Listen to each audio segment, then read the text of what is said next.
Loktak Studio na puthok jariba wari paring ama oina ngasisu mayamgidamakta puduna lakchari THANGJA hairiba horror story asigi anisuba tangkak mayamda khudol tamjari.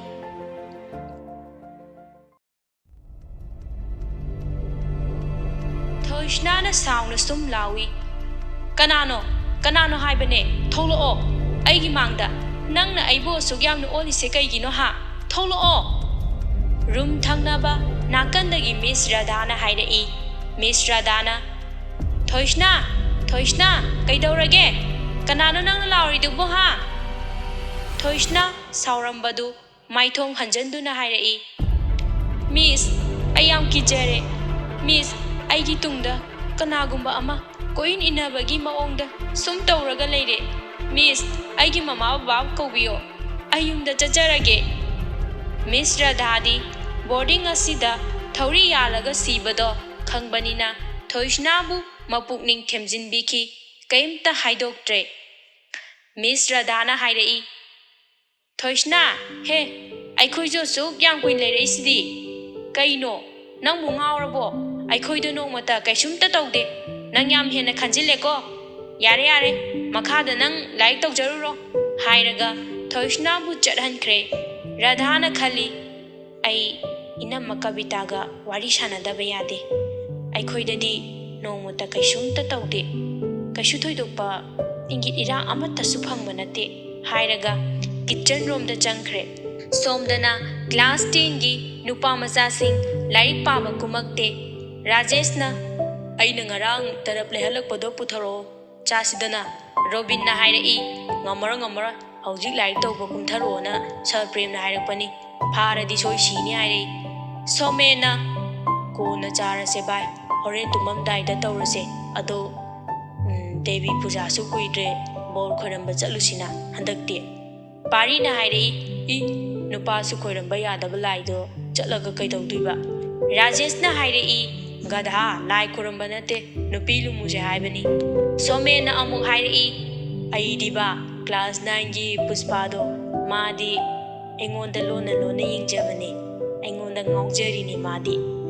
Rajeshna hairai yare chatlo minai baktrena saktuga ino he noikhai nangonda kanana ngaubidoiba ha hairaga noi.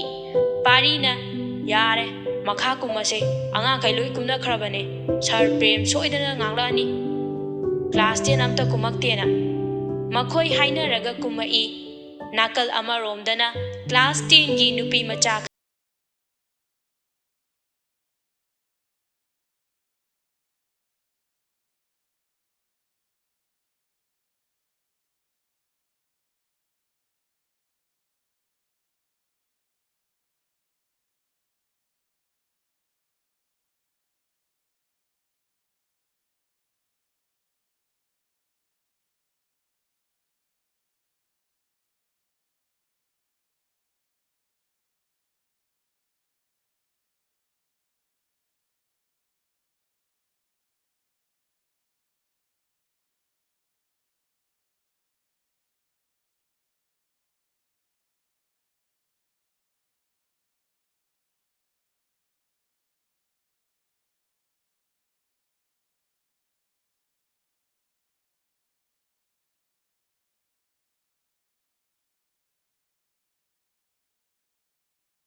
Pretty aise kaidaurabano khangde ayang kijaye.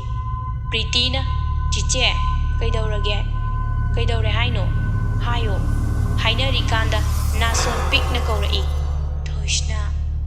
Thoishna khangpre khangna Pretty hauji kaurido tabra. Pretty na che kaino kanang kaudi.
hayu kaidore. Rojina, sir. Sir, I love you. Hairamaga hotana chenkre. Sir Deba mamit kado lauthoaga tingak yenglaga lehore. Miss Radha founder gi nupi gi kada changlai aduga hairei. Miss Radha inamsi wa aruba ama leire. Sunitana Radha kaiwano tasi hayu. Miss Radhana class 9 gi nupi macha ama leise. Mayumda chatlage yam kijeyena hairaga leire. Tamnarena taurisini. Sunitana sauna haujipu kaidagi tamnadoino. Adugumbaga amta hairakanu. Sigi school sida thokiba wari karigumba amata nang suhaibe yaro. Thomas na tholomdagi Mama lupa lising mga katapiyo. Ay imanabagi birthday layaba. Sunitana icha thoy Mama pige nang loisaluracho hairei. Sunita machadu phatte khangasu machagi aphattaba adubu kupsinnaba honai. Thomas na hairi khei tawi Mamadu macha asibu mathanta yawi haiduna aduki matik kehalli. Thomas prap thokpada Thoisnadu ising thaknaba yaraga haifet nontharaga lei. Thomas na Thoisnagi naganda makhutna haifet nansuli. Thoisna khangprek khangna ima hairaga yengai. Thomas na kang ama jiena hatpani hairei. Mataw asum tawna class 10 gi room da tumbanina kappa khotpa kaimta tadre yam nungaina ingna tumme. Nongale ayukta moigi mathaw tawnaduna school matam yaurai. Thoisna su school kara ami Puspana Thoisna aisu hayeng mamana boarding chanaba haye. Hayeng gumba changak tongmale. Rani na amu aisu changla adoine. Thoisnana changlao ai thanta laibayam kijareba hairei. Paikhombana Thoisna kauraga hairei. Thoisna sigi chese horen yumda amta pabiyu hairei. Thoisnana hoi hairei. Matamdi sum haukibana numidang tara ami adusu THANGJA numit khuding. Thoisnabu he kaukthokpagum tawi. Thoisna tumambadagi mamit phat launa pangthorai. Nonglai nuksisu aroibini kanna sitli. Thoisnana kirasu kina tumnariba mayamdu amatta haudoktakai ngasidi aibu kihaliba tamnariba nangna ngamaga ngam aina ngamaga ngam hairaga tholai. Thoisnana schooldugi manakta pukri ama leibaduda lepaga hairei. Nang kanano yam thuna aigi mangda tholao. Aibu su yamna kihaliba ai kari lankrage. Aina nangoda kari lankrage haina kakmangangi. Khangaudana pukri adugi manakta hauriba khongnang pambi adugi nakaldagi musi tauraga leisabi macha ama thorei. Masaksu aduki matik phajai. Thoisnana ima nang kanano leisabi adugi thawaina. Thoisna nang aibu kigano ai nangonda kaisumta taurei. Thoisnana ai nangonda kailan khage aibu su yamna nangna wahan biribase karigino. Nangna aibu su yamna kihallise. Nang kanano hayo. Nang busu aina khangde.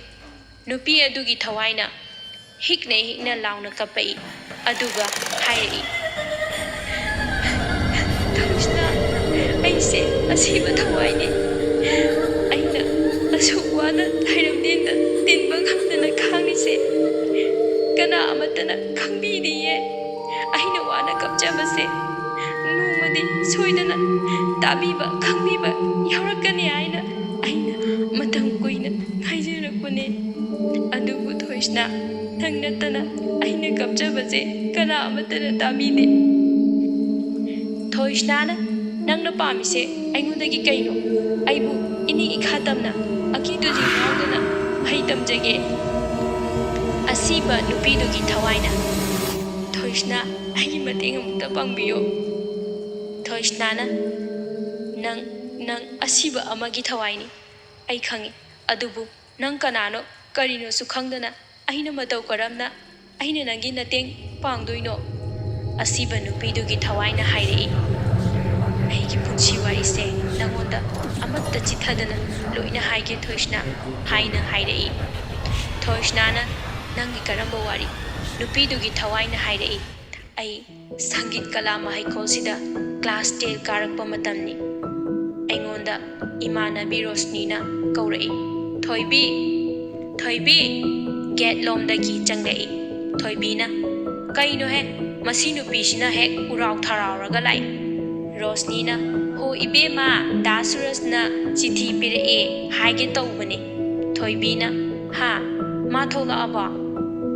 ꯔꯣꯁꯅꯤꯅ, ꯊꯣꯛꯂꯛꯇ꯭ꯔꯤꯌꯦ, ꯃꯤ ꯍꯟꯗꯛ 12 ꯊꯥꯗꯣꯏꯗꯣ꯫ ꯑꯩꯈꯣꯏ ꯑꯕꯨꯡꯉꯣ ꯉꯔꯥꯡ ꯂꯥꯛꯄꯅꯦ, ꯃꯉꯣꯟꯗ ꯄꯤꯔꯛꯄꯅꯦ꯫ ꯊꯣꯏꯕꯤꯅ, ꯑꯣ, ꯄꯤꯔꯛꯑꯣ, ꯑꯩ ꯑꯝꯇ ꯄꯥꯒꯦ, ꯌꯥꯝ ꯄꯥꯅꯤꯡꯉꯦ꯫ ꯃꯥꯒꯤ ꯃꯄꯥꯎ ꯇꯥꯗꯕꯁꯨ ꯌꯥꯝ ꯀꯨꯏꯔꯦ꯫ ꯔꯣꯁꯅꯤꯅ, ꯄꯛꯇ꯭ꯔꯦꯆꯣ, ꯍꯣꯔꯦꯟ ꯀꯣꯟꯅ ꯄꯥꯔꯣ ꯅꯌꯨꯝꯗ, ꯁꯤꯗ ꯁꯥꯔ ꯍꯣꯏꯅ ꯐꯥꯔꯗꯤ ꯅꯪ ꯇꯥꯟꯊꯣꯛꯆꯅꯤ꯫ ꯊꯣꯏꯕꯤꯁꯨ ꯍꯣꯏ ꯍꯥꯏꯔꯗꯨꯅ ꯔꯣꯁꯅꯤ ꯃꯈꯣꯏ ꯑꯅꯤ ꯃꯣꯏꯒꯤ ꯀ꯭ꯂꯥꯁꯔꯨꯝꯗ ꯆꯪꯂꯛꯏ꯫ ꯃꯈꯣꯏꯒꯤ ꯀ꯭ꯂꯥꯁꯇ ꯈ꯭ꯋꯥꯏꯗꯒꯤ ꯉꯥꯎꯁꯤꯟꯅꯕ ꯅꯨꯄꯥꯔꯣꯝ ꯁꯥꯏꯠꯇ ꯔꯥꯖ, ꯊꯣꯃꯥꯁ, ꯑꯚꯤ, ꯖꯣꯟꯁꯟ ꯄꯨꯂꯞ ꯐꯝꯃꯒ ꯂꯩꯔꯝꯃꯤ꯫ ꯊꯣꯃꯥꯁꯅ, ꯊꯣꯏꯕꯤ, ꯆꯥꯛ ꯆꯥꯔꯕꯣ? ꯊꯣꯏꯕꯤꯅ ꯈꯨꯝꯅꯤꯡꯒꯨꯝ ꯈꯨꯝꯅꯤꯡꯗꯕꯒꯨꯝ, ꯍꯣꯏ꯫ ꯊꯣꯃꯥꯁꯅ ꯑꯃꯨꯛ ꯍꯥꯏꯔꯛꯏ꯫ ꯊꯣꯏꯕꯤ, ꯑꯗꯣ ꯑꯩꯅ ꯍꯥꯏꯕ ꯋꯥꯗꯣ ꯅꯪ ꯀꯩ ꯈꯜꯂꯤꯒꯦ? ꯊꯣꯏꯕꯤꯅ, ꯀꯩꯅꯣ ꯊꯣꯃꯥꯁ, ꯑꯩꯈꯣꯏꯁꯦ ꯑꯉꯥꯡ ꯌꯥꯝ ꯑꯣꯏꯔꯤꯕꯅꯦ, ꯑꯦꯛꯖꯥꯝꯁꯨ ꯀꯨꯏꯗ꯭ꯔꯦ, ꯑꯩꯁꯦ ꯅꯪꯒꯤ ꯐ꯭ꯔꯦꯟ ꯑꯃꯅꯤ ꯈꯜꯂꯣ, ꯍꯥꯏꯔꯛꯏ꯫ ꯊꯣꯃꯥꯁꯅ, ꯑꯩꯗꯤ ꯅꯪ ꯐ꯭ꯔꯦꯟ ꯑꯃꯅꯤ ꯈꯟꯕ ꯉꯝꯗꯦ, ꯑꯩꯅ ꯍꯥꯏꯕ ꯌꯥꯗꯕꯁꯦ ꯑꯩꯕꯨ ꯁꯤꯡꯅꯕꯅꯤ꯫ ꯊꯣꯏꯕꯤ, ꯅꯪ ꯋꯥꯈꯜ ꯃꯨꯟꯅ ꯈꯜꯂꯣ, ꯑꯩꯅ ꯍꯥꯏꯔꯤꯁꯤꯅꯤ, ꯍꯥꯏꯔꯛꯏ꯫ ꯃꯇꯥꯡ ꯑꯗꯨꯗ ꯑꯣꯖꯥꯁꯨ ꯆꯪꯂꯛꯑꯦ꯫ ꯀ꯭ꯂꯥꯁ ꯃꯊꯪ ꯃꯊꯪ ꯇꯧꯔꯗꯨꯅ ꯍꯧꯈ꯭ꯔꯦ꯫ ꯊꯣꯏꯕꯤ, ꯔꯣꯁꯅꯤ, ꯕꯦꯝꯃ ꯃꯈꯣꯏ ꯃꯌꯨꯝ ꯆꯠꯅꯕ ꯊꯣꯛꯂꯛꯏ꯫ ꯋꯥꯔꯤ ꯁꯥꯔ ꯁꯥꯔ ꯃꯌꯨꯝꯗ ꯍꯟꯃꯤꯟꯅꯔꯛꯏ꯫ ꯕꯦꯝꯃꯅ, ꯊꯣꯏꯕꯤ, ꯑꯩꯈꯣꯏ ꯐꯥꯎꯟꯗꯔꯒꯤ ꯃꯆꯥꯅꯨꯄꯥ ꯊꯣꯃꯥꯁꯁꯦ ꯃꯀꯣꯛ ꯆꯥꯛꯄꯒꯤ ꯇꯥꯏꯞꯇ ꯇꯧꯏ ꯍꯥꯏꯕꯅꯤ, ꯀꯣꯛ ꯌꯥꯒꯦꯗꯤ ꯂꯩꯇꯦ, ꯌꯥꯁꯤꯟꯅꯔꯒ ꯈꯪꯅꯁꯜꯂꯣ꯫ ꯊꯣꯏꯕꯤꯅ, ꯕꯦꯝꯃ, ꯀꯩꯅꯣ, ꯑꯩꯕꯨ ꯗꯥ ꯁꯨꯔꯁꯅ ꯀꯩ ꯈꯟꯗꯧꯔꯤꯒꯦ? ꯑꯩ ꯗꯥ ꯁꯨꯔꯁꯄꯨ ꯌꯥꯝ ꯅꯨꯡꯁꯤꯌꯦ꯫ ꯔꯣꯁꯅꯤꯅ ꯑꯃꯨꯛ, ꯍꯣ ꯌꯥꯔꯦ ꯌꯥꯔꯦ ꯅꯕꯥꯅꯤꯃꯛ, ꯑꯩ ꯌꯨꯝ ꯌꯧꯔꯦ, ꯆꯪꯍꯧꯔꯒꯦꯀꯣ꯫ ꯑꯗꯣ ꯗꯦꯠ ꯀꯌꯥꯗ ꯕꯣꯔꯗꯤꯡ ꯆꯪꯅꯁꯦ ꯍꯥꯏꯅꯣ? ꯃꯃꯥ ꯕꯕꯥ ꯍꯣꯏꯗ ꯍꯪꯅꯔꯛꯑꯣꯀꯣ꯫ ꯕꯦꯝꯃꯅ, ꯍꯣꯏ ꯍꯣꯏ ꯍꯣꯏ꯫ ꯊꯣꯏꯕꯤꯅ, ꯑꯩ ꯕꯤꯠꯀ ꯂꯩꯇꯦ ꯕꯣꯔꯗꯤꯡ ꯆꯪꯕ, ꯊꯣꯃꯥꯁ ꯎꯅꯤ ꯈꯟꯕꯗ꯫ ꯕꯦꯝꯃꯅ, ꯍꯦ, ꯑꯩꯈꯣꯏ ꯃꯣꯏꯒ ꯎꯅꯔꯣꯏꯍꯦ, ꯅꯨꯄꯤꯔꯣꯝ ꯀꯅꯥꯝꯇ ꯆꯪꯅꯗꯕꯅꯤ꯫ ꯊꯣꯏꯕꯤꯅ ꯑꯃꯨꯛ, ꯑꯣ, ꯑꯗꯨꯕꯨ ꯑꯣꯏꯔꯗꯤ ꯐꯩꯅꯦ, ꯑꯩ ꯃꯁꯛꯇꯣ ꯎꯕꯗ ꯑꯣꯟꯅꯤꯡꯉꯤ꯫ ꯊꯣꯏꯕꯤꯁꯨ ꯕꯦꯝꯃꯁꯨ ꯃꯌꯨꯝ ꯃꯌꯨꯝꯗ ꯆꯪꯅꯔꯛꯏ꯫ ꯊꯣꯏꯕꯤꯒꯤ ꯃꯃꯥ ꯏꯕꯦꯆꯥꯎꯕꯤꯅ, ꯏꯕꯦꯝꯃ, ꯏꯃꯥꯁꯦ ꯀꯩꯊꯦꯜ ꯆꯠꯅꯕ ꯄꯣꯠꯆꯩ ꯈꯔ ꯂꯩꯀꯥꯏꯗꯒꯤ ꯇꯤꯛꯎꯕꯅꯤ, ꯍꯣꯔꯦꯟꯅꯦ ꯁꯦꯕꯣꯠꯁꯤꯒ ꯌꯦꯟꯗꯦꯝꯁꯤꯒ ꯏꯔꯣꯜꯂꯝꯃꯨꯀꯣ, ꯏꯃꯥ ꯆꯠꯅꯕ ꯇꯧꯒꯦ꯫ ꯊꯣꯏꯕꯤꯅ, ꯏꯃꯥ, ꯁ꯭ꯀꯨꯜꯒꯤ ꯐ꯭ꯔꯤ ꯊꯤꯌꯨ ꯍꯥꯏꯔꯛꯑꯦ꯫ ꯏꯕꯦꯆꯥꯎꯕꯤꯅ, ꯍꯣꯏ ꯍꯣꯏ ꯍꯣꯏ, ꯑꯗꯨꯁꯨ ꯊꯤꯗꯕ ꯌꯥꯗꯕꯅꯤꯅꯦ, ꯅꯄꯥꯗꯨꯗ ꯂꯩꯖꯔꯝꯃꯗꯤ ꯏꯆꯥꯒꯤ ꯃꯅꯤꯡꯁꯦ ꯌꯥꯝ ꯊꯨꯡꯍꯟꯒꯗꯕꯅꯤ, ꯏꯃꯥꯅ ꯍꯦꯟꯖꯥꯡ ꯅꯥꯄꯤ ꯈꯔ ꯌꯣꯜꯂꯒ ꯇꯦꯛ ꯇꯦꯛ ꯇꯧꯕꯁꯤꯗ, ꯍꯥꯏ꯫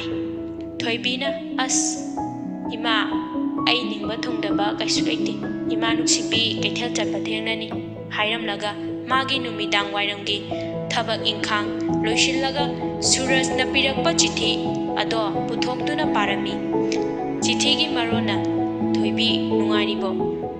ꯗꯗꯥ ꯅꯪꯕꯨ ꯌꯥꯝ ꯎꯅꯤꯡꯉꯦ, ꯑꯩꯁꯨ ꯑꯦꯛꯖꯥꯝꯁꯦ ꯁꯠ ꯁꯠ ꯊꯥꯔꯒ ꯊꯣꯛꯂꯛꯑꯗꯕꯅꯦ, ꯅꯪ ꯁ꯭ꯇꯗꯤ ꯐꯖꯅ ꯇꯧꯔꯤꯕ ꯅꯠꯇ꯭ꯔꯣ?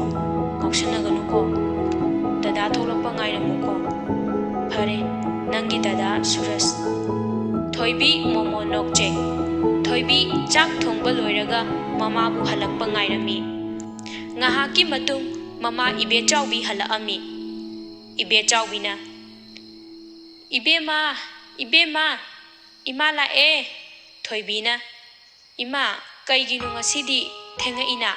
ꯏꯕꯦꯆꯥꯎꯕꯤꯅ ꯍꯥꯏꯔꯛꯏ꯫ ꯏꯕꯦꯝꯃ, ꯄꯣꯠꯇꯣ ꯂꯣꯏꯅ ꯌꯣꯟꯊꯣꯛꯄꯗ ꯊꯦꯡꯈ꯭ꯔꯤꯅꯤ, ꯑꯗꯨꯒ ꯅꯪꯅ ꯀꯔꯝ ꯀꯥꯟꯗ boarding ꯆꯪꯒꯦꯕ?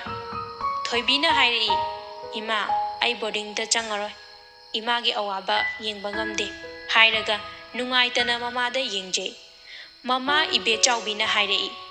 Kaigi yade pudding da laigadabani ko parikha kuidrabani icha mathantani imana ne maruk amasu yawbani adu handakti phangani ichagini haina mamana machabu mapukning thaugatpi matau asum tauna numit adu haukhare mathangi numitni ayuk anganbani bema thoibi hoida prap lai bema na kaurei thoibi na maninglomdagi bema aisda laiye kai haige somda lao bema na ngasi kebisna usomne nang karabo hauji ko torame babada loishalo laktradi hat kani ka torakpane thoibina hoine ngasi ne as ado school di ngasi mem hari gi test laibane kidana karaktre khaloidra bemana ho ibema nang hek chaluro khangdi mi